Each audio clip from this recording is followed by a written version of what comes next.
But first, let's go to our top story as Uber Freight is seeing the pendulum swinging back towards the positive on FreightWaves. Freight rates. Speaking of which, this is a Freudian slip. JP Hampstead joins us from FreightWaves to talk about freight rates. Welcome, JP. Hey, yes. And just to note, in the headline, the pendulum may start to swing soon.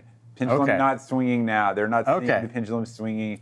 They're just noting that, if you look at one of the things that we've been trying to figure out about this freight market, right, is the capacity side of the market. What supply is doing, how many trucks there are, if there are too many trucks, if there are too few trucks, are there more trucks coming in, are there trucks leaving the industry? We have a pretty good handle on like demand and volumes and economic indicators like that, but the supply side of the market's always difficult to gauge. One thing that Uber Freight said, and I talked to their economist, Mason Daniff, last week, was that a lot of the owner-operators and independent drivers, the small carriers that were really hurt by the spot market crash, they got pushed out of business, but not necessarily pushed off the road. They ended up driving for the large carriers who were growing their payrolls and growing their employee headcounts and their drivers up through June, July, and that's really when employment in long-haul trucking peaked, and it's only now started to come down. So, we're entering a situation where going forward, there will be less and less trucking capacity, depending on how demand responds. We can start to see movement on rates, sooner or later.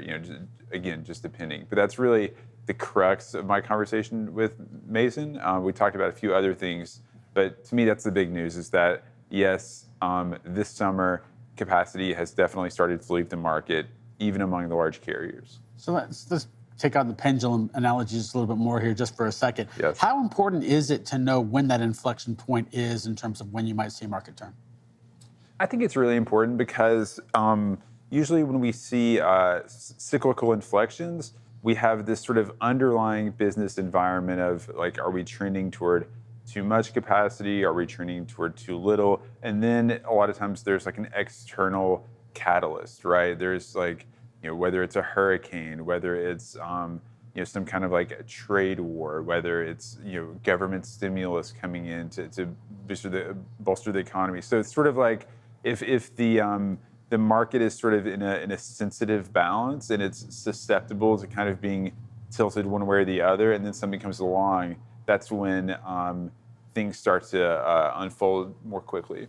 I know we've got a couple of charts here that you've got in your article here as well. If you want to take us through kind of a little bit of this one, first one from Uber Freight that you included. Yeah, so that's in black we have long distance truckload, and then in blue we just have like the general freight trucking employment numbers, and these are year-over-year change. No, these are indexed to 2020.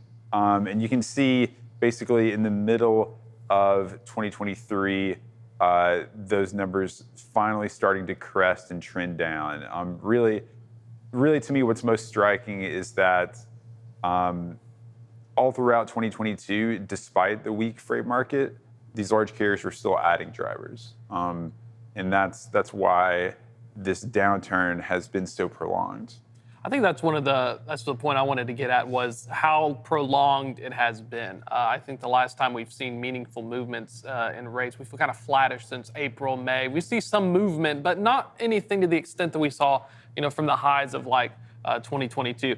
For folks who are trying to wrap their head around the employment aspect and owner-operators coming in and out of fleets, is there any way other than net revocations or publicly traded data, how can we tell and quantify just how many of them are going in for safer harbor, so to speak, or going to go back out on the road on their own with their authority? Yeah, it's difficult. I mean, these employment numbers are not covering the self-employed, right? So the true owner-operators are not in those numbers. You can get at them through revocations. It's always difficult to tell, exactly what happens to those trucks, what happens to that capacity.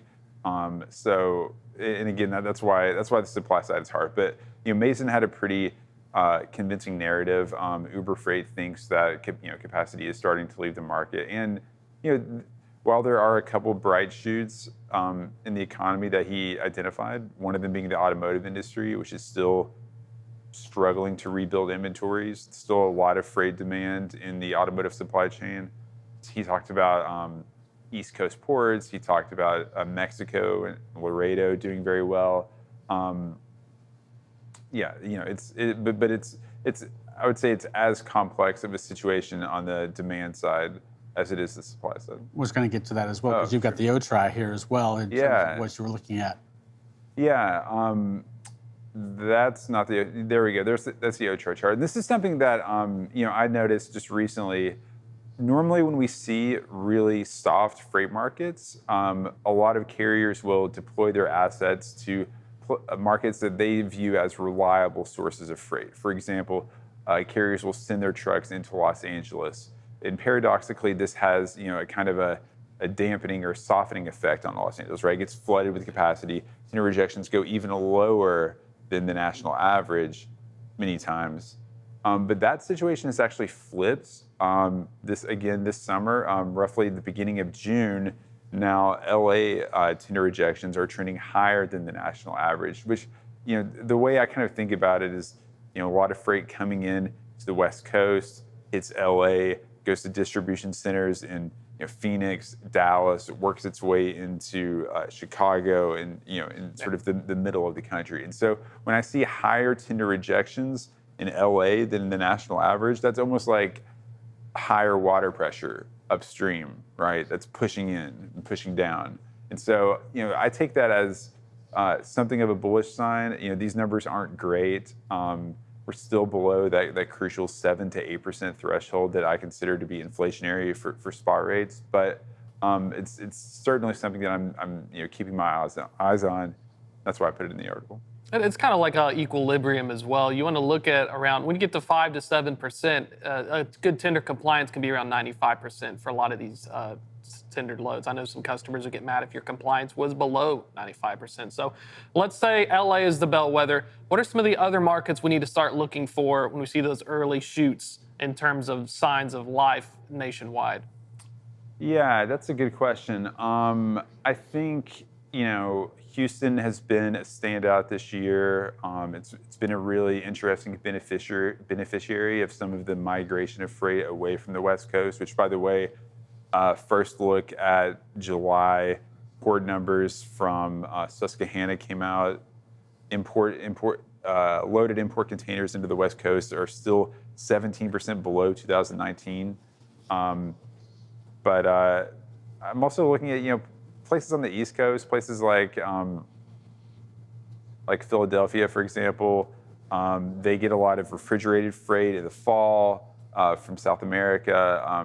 So it's kind of looking at seasonal patterns and making sure that we're in line and we're not performing subseasonally. So we're basically saying times might be a-changing. I think that like the dynamics that will eventually flip the freight market are now observably happening. Okay. So we're starting to move in the right direction. Is my take. Appreciate that, JP. Thanks for staying with us here for a little bit. Let's go over to the wall for our first carrier update of the morning.